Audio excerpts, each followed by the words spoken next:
ஹாய்வர்ஸ் வீட்டிலே ஈஸியாக பரோட்டா செய்வது எப்படி? 1 கிலோ மாவு, 2 டம்ளர் தண்ணி, 1 ஸ்பூன் உப்பு, கொஞ்சம் எண்ணெய் நல்லா போட்டு மாவை பிசைஞ்சிக்கிட்டு நல்லா சாஃப்டாக ஆனவுடனே ஒரு மணி நேரம் ஊற வைக்கணும்.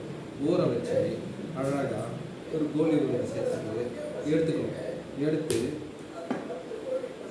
இந்த மாதிரி நல்லா பேப்பர் மெலிஸ் மாதிரி பேப்பராக ஆக்கிட்டு நம்ம சப்பாத்திக்கு தர மாதிரி நல்லா மெலிஸாக பேப்பராக ஆகிட்டு அதுக்கப்புறம் கொஞ்சம் எண்ணெயை போட்டு நல்லா தடவிட்டு மின்னும் பின்னும் அப்படியே எடுத்துக்கணும்.